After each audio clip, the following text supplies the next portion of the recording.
Pride, once universally reviled as a vice, has in recent times been rebranded as a virtue, celebrated as a marker of personal dignity and empowerment.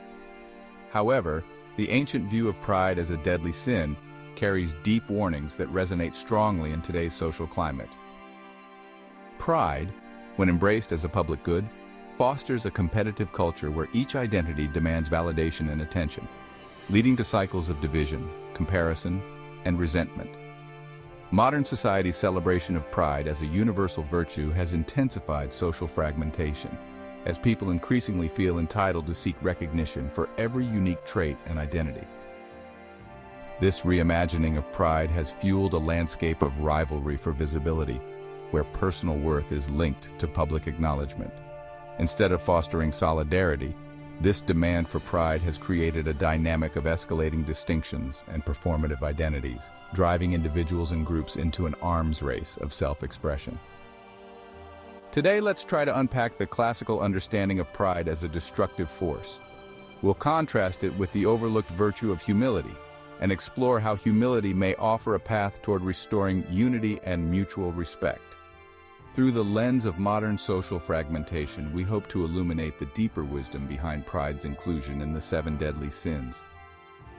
Pride, when framed as a positive value, inevitably shifts from a personal experience into a social demand for attention. This transformation is rooted in the assumption that if pride is a virtue for one individual or group, then the same rationale must logically apply to others. As a result, the elevation of pride to a moral good has an infectious quality.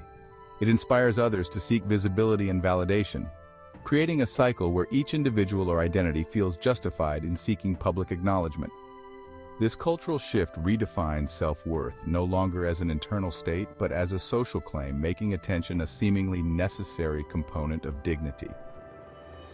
When pride is deemed morally positive in any specific context, the justification for pride expands, becoming an invitation for all to assert their identities and seek recognition. This dynamic can be understood as a feedback loop, where each instance of pride reinforces further acts of pride. Once pride gains the status of a public good, each person or group is implicitly encouraged to seek acknowledgement for their unique identity, with the underlying assumption that visibility equates to worth. This fuels a progression in which people increasingly turn to their distinctions, sometimes emphasizing or exaggerating traits to stand out in an environment where everyone vies for attention. Consequently, pride becomes competitive, and the need to differentiate grows as more individuals join in. As pride becomes central to social interactions, it begins to function like currency in an economy of self-worth. In this model, self-expression is continually elevated as individuals and groups work to ensure their unique identities are both visible and validated. This competition for attention introduces a scarcity of recognition, with each new demand for visibility creating a pressure for others to follow suit. To maintain social acknowledgement, each identity must increasingly emphasize its uniqueness, producing a cycle of escalation in which validation hinges on standing out. This pride-driven economy, however, harbors an inherent instability. When every identity requires the same level of recognition, the system cannot sustain itself, leading to an environment where, paradoxically, personal worth feels diminished when attention is not constantly forthcoming. This is the irony of pride as a public good. Rather than securing dignity, it fosters competition, which breeds resentment when validation becomes a finite resource. In contrast, humility offers an alternative model based on mutual respect without the need for constant distinction. Humility does not seek attention, and in its quiet presence, it diffuses the demand for validation. It invites an equilibrium where dignity is inherent rather than performed, creating a stable social environment where mutual respect supersedes the need for public affirmation. Here, identity does not rely on comparison or performance, reducing the competition and resentment that pride's model often generates. In a humility-centered framework, dignity and self-worth are accepted as given, creating harmony by avoiding the escalating demands for visibility that pride-driven cultures promote. Thus, pride as a moral standard fosters cycles of self-distinction that can ultimately fracture unity. while humility provides a model that naturally supports a shared dignity, grounding self-worth in quiet respect rather than public recognition. In an age where self-promotion and public recognition have become social norms, humility offers an essential remedy to the cycles of competition and fragmentation fueled by pride. To reclaim humility, society must consciously shift its values, emphasizing self-respect over self-promotion and empathy over individual distinction.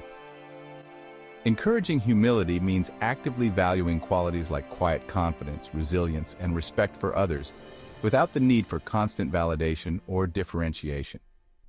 This shift requires a commitment at every level, from individuals to communities, to rethink how dignity and worth are measured. Humility's strength lies in its ability to make space for all voices without demanding the attention that pride seeks. By embracing humility as a virtue, society can cultivate a culture that values interconnectedness over individual distinction, creating a shared foundation of respect that is not contingent upon public acknowledgment. This renewed focus on humility would invite individuals to view dignity as a quiet, shared quality, one that respects diversity but does not hinge on continuous validation. To reaffirm humility, society must encourage practices that prioritize self-reflection and empathy, recognizing that true respect is rooted in an appreciation for others' inherent worth. Schools, workplaces, and social institutions must play an active role in redefining success, not by recognition or accolades, but by contribution, character, and understanding. Communities can create spaces for genuine connection that do not rely on performance or public validation, reinforcing that self-worth is a shared foundation, not a competitive achievement. Now, more than ever, humility is needed to restore social harmony and mend the divisions that unchecked pride has amplified. By choosing to reaffirm humility, individuals and communities can forge a path toward a culture where everyone's dignity is honored, not by demand or performance, but by the strength of our shared respect for one another. It is time to embrace humility as a collective commitment, making room for unity in a world where pride has urged us to stand apart.